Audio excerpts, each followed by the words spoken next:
Hey guys, how's it going? It's your boy Drastic Quill. Today I got a bit of a different video for you. I'm just gonna do the top down. There's no point in getting the face cam out for this. So a little while ago I did a video about my set collecting. I completed a complete set of Mirage, front to back, all 350 cards I believe. And since then, during the pandemic, I've been trying to collect more sets. So here, I've completed the rest of the block. I've got Visions and Weatherlight. I just got the last card for Weatherlight the other day. I put both the sets in the same binder. I would have probably done a video just for Visions, but I didn't want to show off half a binder. I figured I wouldn't be able to get like a full video out of that. So I decided I would do both Visions and Weatherlight in the same video. So these two sets are very iconic. Weatherlight mostly because it's the start of the Weatherlight saga, but Visions is also another, nice set with very, sought after reserve list cards. Like on the first page we got Archangel, Eye of Singularity, Equipoise. I believe they're all reserve list rares. Both of these sets have a ton, an absolute ton of reserve list cards. Like, again, on this section here, we got what? Tithe, Zalfrin Crusader. Oh, Retribution of the Meek. These are all reserve lists. These are all great cards to have in a collection. And we actually do have like staples, format staples, like Desertion. It's a great counterspell for Commander. I've seen Flooded Shoreline be played in decks. Impulse, a great little cantrip right there. Sucks that it's only playable in like Commander and Legacy and Vintage, but it's still a good card. Prosperity I've seen in like Nekuzar builds. Visions is a great set. I know a lot of people aren't really a big fan of the set, just from like art and some of the mechanics, but honestly I think that this set is beautiful. I love the set symbol. It's the triangle of war with a V instead of the face for Visions. I think it's cool. Like all these cards, this is... Sorry, I just gotta get real close here. 1996. Freaking old dude. Vampiric Tutor, the best tutor in the tutor cycle. We got Necromancy, Necrosavant, Pillar Tunes Baku, Goblin Recruiter. Like there's so much in this set. So many amazing cards. So much lore to be had. The Cicada. Like this all took part in like the in Dominaria, but specifically on the continent of Jamura, I believe. So you're talking about like the Cicada, the Femirath, the who else? The Kaveric people? I don't know. Anyways, the lore in this set is very high. You got the City of Solitude, King Cheetah. This card isn't, reserve list or anything, but I think it's just a cool start. This is a mostly light play near mint set. I need to get a new Mortal Wound. Here, I'll actually take this out to show you guys. Get it nice and close to the camera. There's some chips at the very top of the card. I do not like that. I'm gonna get another Mortal Wound to replace this one. Again, it's another... I think the damage is dealt to creature destroyed. I don't remember if that's a rare or not. Natural Order is. Surprisingly not reserve list. Even though, it's one of the best rares in the set. But to be fair, Vampiric Tutor wasn't reserve list and it's a rare. None of the other tutors were. Demonic Tutor is in reserve list. For some reason, they really did not want to make tutors reserve list. It's very strange. So what else we got? Oh, Riverboa. This was like the first set to have like good commons and uncommons. Riverboa and I believe Uktabi Orangutan were like really, really good cards back in the day. Just because of their versatility. Like, Riverboa is a 2-mana 2/1 with both Island Walk and Regenerate. That was just never seen ever. And now we're getting into the multicolor cards. So, there are only like uncommon and rares, I believe, in the multicolor stuff. So like, Breath Stealer's Crypt, Femref Enchantress, Firestorm Hellkite, Guiding Spirit? No. I think those are uncommons. Pygmy Hippo, Righteous War, those are all reserve list rares. I think Army Ants, maybe? I can't remember. And by the way, very underrated commander card. Tap it, sacrifice a land, destroy target land. This card is amazing. It sucks that it's red and black, because if it was in green, this would be such a playable card. Just like, what was that land? Dust Bowl? Where it's like 3 mana, tap it, sacrifice a land, destroy target non-basic land. This is better. Sure, it's on a creature, so it could die. Oh, and we have Squandered Resources. Another reserve list rare, you know, Anvil of Bogarden. These cards are like, what, $100 now? It's getting ridiculous. And by the way, when I reference prices, this is a Canadian YouTube channel. We're in Canadian. So like, Squandered Resources, Anvil, they're both like 100 something. But like, via Shivan Dragon, that's a reserve list rare. Solomon's Legacy reserve list. Diamond Kaleidoscope, that's just gone up recently. Guy did a buy of like 900 of them. Helm of Awakening. By the way, I think Helm is such an underrated card. I played this in my Joyra Weatherlight Captain EDH deck for a while. I took that deck apart because it was just so... You just sat down and you played solitaire. That's all it was. You did not interact with your opponents in any way. You just sat down at the table and you just played every enchantment from your deck. And this card, you know, 2 mana, all spells cost 1 less. Now that's for your opponents, that's for you. So your opponents don't want to get rid of this, but it's such a good combo enabler for artifact decks. Especially being that aggressively cost. Okay, here's the last page here. We got, what else is reserve list here? Is Snake Basket reserve list? I've never seen this reprinted. It might be.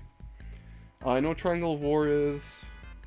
We got Griffin Canyon and Undiscovered Paradise. This is like pushing like what, $50 Canadian? $40, something like that. Griffin Canyon's still about like 20. But still though, like, these cards are not going to lose value anytime soon. And that's pretty much Visions. We got the Crew lands. That cycle.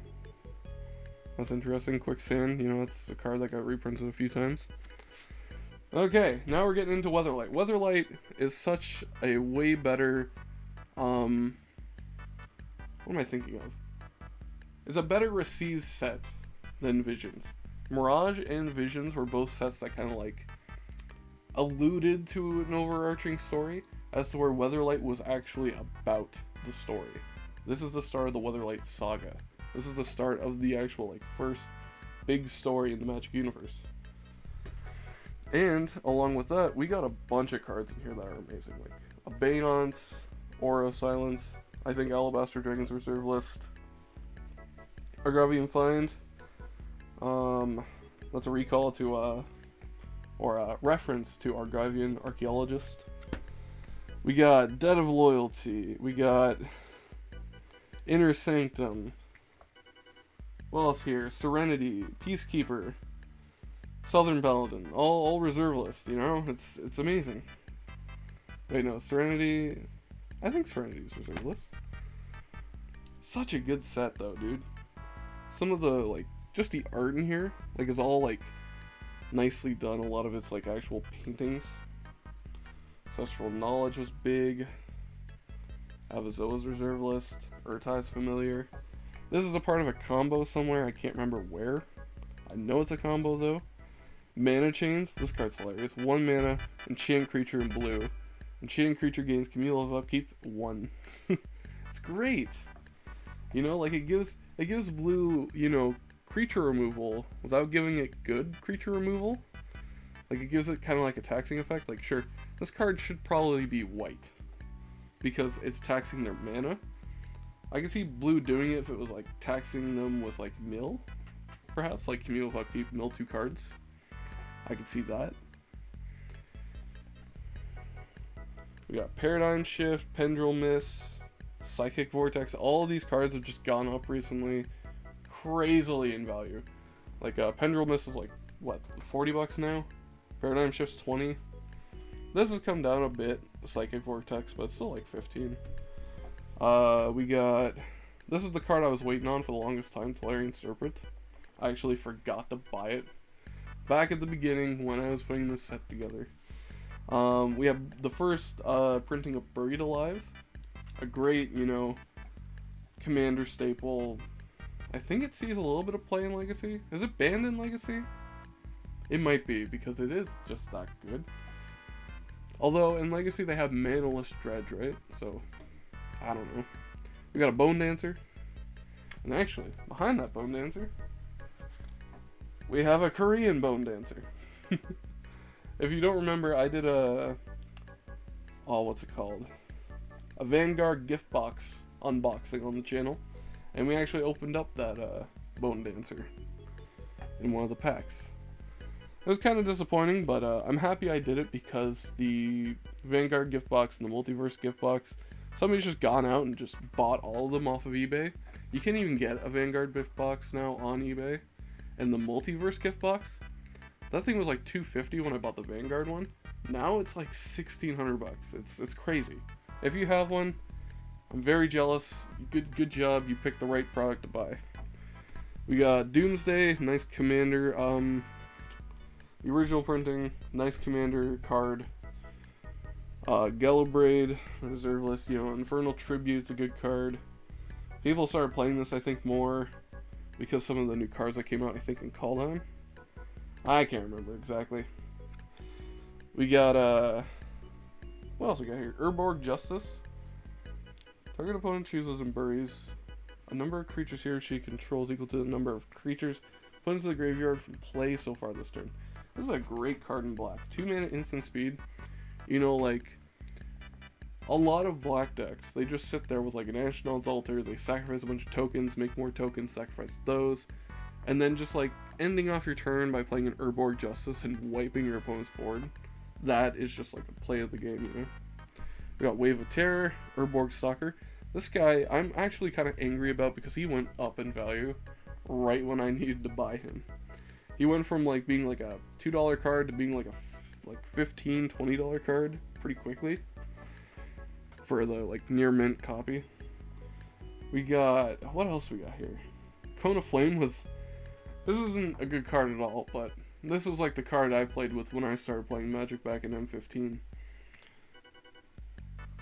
So I got some really good memories of that card. We got Fervor. All creatures have haste, pretty much. All creatures you control have haste. It's a great card. We got Firestorm, Goblin Bomb, Heartable Garden, Heatstroke, Meraxis of Keld. It's a big guy. I've seen some commander decks built around him. Oh man. Getting into green now. Gaia's Blessing, Liege of the Hollows.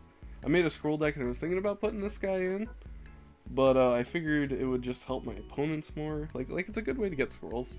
There's not a lot of like legal commander cards that give you scrolls, but I figured out a way without including that. We got the Striped Bear. Comes into play, you draw a card. Oh, nice. Veteran Explorer, Legacy staple, you know. Now we get into the artifacts. Like we got Bosium Strip, we got Mana Web, we got Mind Stone, Dingus Staff. We got Null Rod. That was like $100 for the longest time, and now what is it, like 300? like this card was just like the Legacy staple for like years. Everybody who could play it played it, and like it fit into every deck because it's colorless, but it just completely hosed artifact strategies, so people would play it in the sideboard. I'm surprised that it was like 70, 80, $100 for the longest time because of how much play it saw. I think that over the last few months with the reserve list buyouts, it's actually kind of corrected the market quite a bit on these cards that should be worth more than they are. And honestly, Lotus Vale, Winding Canyon, Scorch Ruins, they are overpriced now. Winding Canyons is good, but I'm surprised that this is the cheaper one out of all three of them. because Lotus Veil and Scorched Runes are pushing like, I think, $100 each, but they're just overpriced.